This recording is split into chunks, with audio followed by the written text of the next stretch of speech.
بسم اللہ الرحمن الرحیم۔ مائیکل ہارٹ اپنی کتاب 100 عظیم آدمی میں دوسرے نمبر پر آئزیک نیوٹن کو رکھتا ہے اور اس کے بارے میں وہ لکھتا ہے، یہ عظیم ترین سائنسدانوں میں سے سب سے متاثر کن شخص آئزیک نیوٹن 1642 عیسوی میں کرسمس کے روز انگلستان میں پیدا ہوا۔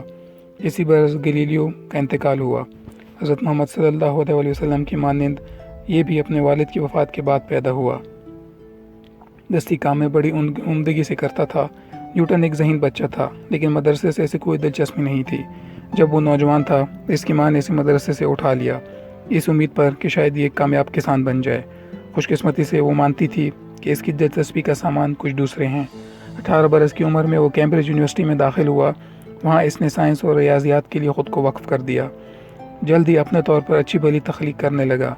25 سے 27 برس کی عمر تک اس نے سائنسی نظریات کی بنیاد ہلا کر رکھ دی تھی، جنہوں نے بعد ازاں دنیا میں انقلاب برپا کرانا تھا۔ اب اگرچہ یہ معاملہ تو صاف ہے کہ نیوٹن واقعی دنیا کا سب سے عظیم اور سب سے متاثر کن سائنسدان ہے، لیکن یہ سوال پھر بھی کھٹکتا ہے کہ سکندر اعظم یا جارج واشنگٹن جیسی بڑی بڑی ہستیوں اور عیسی مسیح اور گوتم بدھ جیسے بڑے بڑے مذہبی رہنماؤں سے بڑا رتبہ کیوں کر دیا گیا؟ میرا نقطہ نظریہ یہ ہے کہ اگرچہ سیاسی نشیب و فراز بے حد وسیع ہیں، لیکن یہ کہنا بجا ہوگا کہ سکندر کی موت کے 500 برس بعد تک بیشتر لوگ انہی حالات میں زندگی گزار رہے تھے جیسی زندگی ان کے آبا سکندر سے 5 صدیاں پہلے گزار رہے تھے۔ اسی طور پر اپنی بیشتر روزمرہ کی سرگرمیوں کے حوالے سے بھی 1500 عیسوی میں انسانوں کی اکثریت اسی طور پر زندہ تھی جیسے ان کی زندگی 1500 قبل مسیح میں تھی۔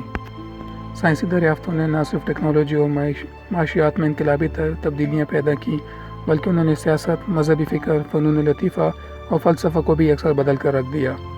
انسانی فعلیت کے چند پہلو البتہ اس سائنسی انقلاب کے بعد غیر متبدل رہے۔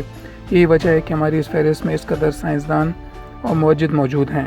نیوٹن نہ صرف ان تمام سائنسدانوں کا شاندار ہے، بلکہ سائنسی نظریے کے ارتقاء میں بھی نیوٹن کا ایک انتہائی اثر انگیز کردار ہے۔ اسی باعث وہ دنیا کے انتہائی موثر افراد کی فہرست میں ابتدائی درجوں میں جگہ پانے کا حقدار ٹھہرا۔